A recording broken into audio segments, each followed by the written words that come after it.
P K. ഫിറോസിനെതിരെയുള്ള കൂടുതൽ വെളിപ്പെടുത്തലുകളുമായി K T. Jaleel MLA വീണ്ടും രംഗത്ത്. ഫിറോസിന്റെ കണക്കുകളൊന്നും ഒക്കുന്നില്ലല്ലോ എന്ന് കെ.ടി. ജലീലിന്റെ പരിഹാസം. പി.കെ. ഫിറോസ് കേരള രാഷ്ട്രീയത്തിലെ മായാവിയെന്നും ലീഗ് നേതൃത്വമാണ് ഇനി മറുപടി പറയേണ്ടതെന്നും കെ.ടി. ജലീൽ തിരുവനന്തപുരത്ത് പറഞ്ഞു. പി.കെ. ഫിറോസിന്റെ ന്യായീകരണങ്ങൾ പൊളിക്കുന്നതാണ് കെ.ടി. ജലീലിന്റെ മറുപടികൾ. ഫിറോസിന്റെ കണക്കുകളൊന്നും ഒക്കുന്നില്ലല്ലോ എന്നും ജലീൽ പരിഹസിച്ചു. ഭക്ഷണ വസ്തുക്കളുടെ വിൽപ്പനയാണ് ഈ കമ്പനി നടത്തുന്നത് എന്നാണ് പറയുന്നത്. എങ്കിൽ ഈ കമ്പനിയുടെ UAE-യിലെ ബിസിനസ് സംബന്ധമായിട്ടുള്ള രേഖകൾ അദ്ദേഹം പുറത്തുവിടണം. അദ്ദേഹം സെയിൽസ് മാനേജറാണല്ലോ. ആകെ ഈ കമ്പനിയിൽ 3 ജീവനക്കാരേ ഉള്ളൂ. 3 മാനേജർമാർ മാത്രമാണ് ആ കമ്പനിക്കുള്ളത്. ഇൻകം സ്റ്റാറ്റസ് സ്റ്റേറ്റ്മെന്റിൽ അദ്ദേഹം പറയുന്നത് 2021 വർഷത്തിൽ അദ്ദേഹത്തിന് ആകെ വരുമാനം 3,98,324 രൂപ എന്നാണ്. എന്നാൽ 19/12/2020 വരെ അദ്ദേഹം UAE-ൽ ജോബ് വിസ ഹോൾഡർ ആയിരുന്നു. 22,000 UAE ദിർഹം ശമ്പളത്തിൽ 2020 12-ാം മാസം വരെ. ഇതൊന്നും അങ്ങ് ഒത്തുപോകുന്നില്ലല്ലോ. എന്താണിത്?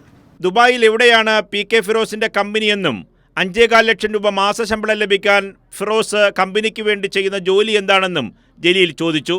ദുബായിൽ എവിടെയാണ് ഈ കമ്പനിയുടെ ഓഫീസ് പ്രവർത്തിക്കുന്നത് എന്ന വിവരം അദ്ദേഹം പുറത്തുവിടണം. ഞാൻ അന്വേഷിച്ചിടത്തോളം ദുബായിൽ ഇങ്ങനെ ഒരു കമ്പനിയുടെ ബോർഡ് അന്വേഷിച്ച ആർക്കും കണ്ടെത്താൻ കഴിഞ്ഞിട്ടില്ല. ഞാൻ മുസ്ലിം യൂത്ത് ലീഗിന്റെ സംസ്ഥാന ജനറൽ സെക്രട്ടറി പി.കെ. ഫിറോസിനെ വെല്ലുവിളിക്കുന്നു.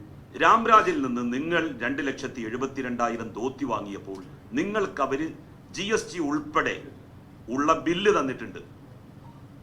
ആ ബില്ല് പുറത്തുവിട്ട് അവരുടെ നിരപരാധിത്വം അവർ തെളിയിക്കാൻ സന്നദ്ധമാകണം.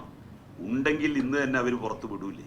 പി.കെ. ഫിറോസ് കേരള രാഷ്ട്രീയത്തിലെ മായാവിയാണെന്നും ലീഗ് നേതൃത്വമാണ് ഇനി മറുപടി പറയേണ്ടതെന്നും കെ.ടി. ജലീൽ വ്യക്തമാക്കി. ഒരുപാട് രാജ്യങ്ങളിൽ ബിസിനസ്സുകൾ നടത്താൻ കഴിവുള്ള, എന്നാൽ അതോടൊപ്പം കേരളത്തിൽ യൂത്ത് ലീഗിന്റെ എല്ലാ പ്രവർത്തനങ്ങളുടെ മുന്നിലും ചുക്കാൻ പിടിച്ചു നിൽക്കുന്ന ഇദ്ദേഹം ഒരു മായാവി തന്നെയാണ്. മുസ്ലിം ലീഗിന്റെ നേതൃത്വം, തീർച്ചയായിട്ടും മുസ്ലിം ലീഗിന്റെ നേതൃത്വം ഇതിന് മറുപടി പറയണം. യൂത്ത് ലീഗിന്റെ ഒരൊറ്റ ഭാരവാഹിയും സംസ്ഥാന ഭാരവാഹിയും ഇതിന് മറുപടിയുമായി രംഗത്തെത്തിയിട്ടില്ല. മുനവ്വർ അലി ശിഹാബ് തങ്ങൾ എന്താ ഒന്നും പറയാത്തത്? കൈരളി ന്യൂസ്, തിരുവനന്തപുരം.